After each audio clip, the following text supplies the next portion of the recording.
& Whitney J-58 engines, big enough to power the Queen Mary, launch its 140,000-pound body to the edge of space.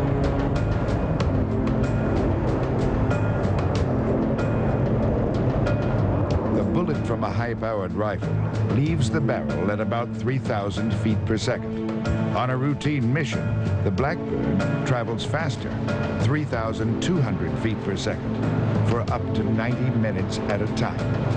No matter how serene it may look, this kind of speed requires unyielding precision. You know, Mach 3, boom. The turn radius is something like 100 miles, and they have all these critical fuel problems and other stuff. And so it's not a very spontaneous experience. These are carefully planned, choreographed missions.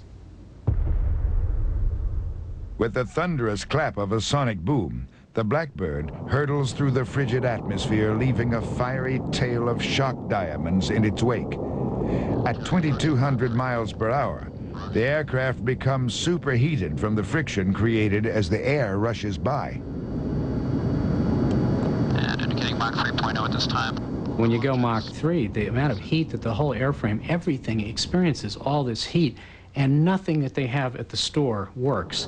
You know, there's no paint, no rubber, nothing. You know, metals, plastics, all this stuff is useless. And they just had to go through so many contortions to make every single part of the plane tolerant of these extreme temperatures. Temperature affects everything on this airplane. The average person probably is not cognizant of that fact, but the faster you go, the harder things get. The Lockheed jet is 9/10 titanium, and when they build it, the CIA uses a phantom company to buy the material from the world's largest supplier, the Soviet Union.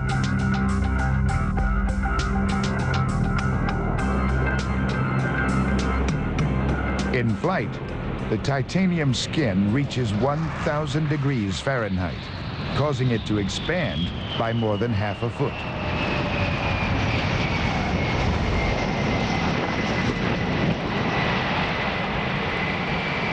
This heat-induced expansion posed a real challenge to the Skunk Works team. When in design they found that the aircraft was heated and then cooled, then the titanium skin would buckle and not return to shape. And they found by longitudinally corrugating the wing and fuselage parts of the aircraft, then the aircraft could go through the heating cycle, cool back down, and return to shape. One of the puzzles of extreme heat was never really solved. Sealants for the fuel tanks. They never came up with a polymer that would seal the joints in the skin panels that hold the fuel in. So the Blackbirds sit on the ground and weep. That seems silly. You can look, oh, these stupid guys back in the 60s didn't know what they were doing. There's still no plastic, you know, that can get to 700F and not turn into burnt hot dog oxide. Once at altitude, the heated skin stretches, sealing the aircraft's fuel cells. In its 30 years of service, only 150 aviators have qualified to fly the SR. It is an elite fraternity. Prior to every Blackbird mission, 36 hours are devoted to prepare men and machine for flight. One of the most valued traits is maturity. Lieutenant Colonel Mike Finan is 43. All who enter the program must meet one fundamental requirement. They must be married. Lean forward, sir. Most importantly, they must be physically fit. At altitude, even a simple toothache can lead to blackouts. 115. Coming down, sir.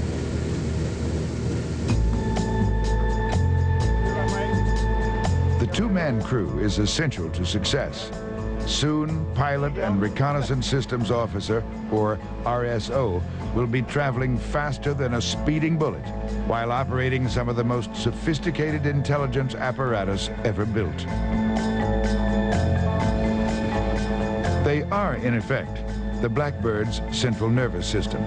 Two brains, two pairs of eyes, 2 sets of hands. Without them, this mass of metal and electronics could not function. Something that's different about flying the SR-71 is the absolute and total man-machine integration.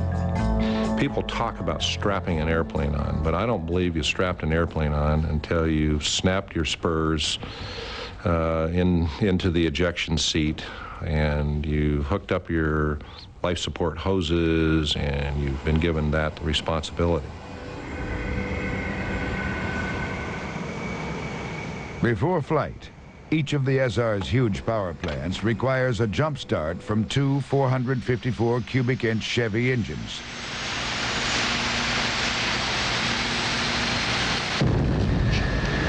The whine is deafening, and the steaming tarmac reeks of JP-7 seeping from the plane's unsealed fuel tanks.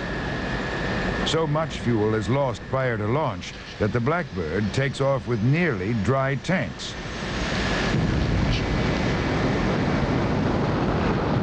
The SR must join with a waiting tanker just minutes into flight. Slowing this trisonic jet to match the tanker's subsonic speed is anything but easy. It is a very difficult task for the pilots. That is one of the things that washed people out of the program more than any other part of the regime. United 382 Salt Lake 330. You always breathe a sigh of relief when you feel the boom kick you off and you know that you're full and you can go again. 15 minutes and 80,000 pounds of fuel later, the Blackbird is ready to retrieve images from halfway around the Earth. Telephone 15, back to 70, looking for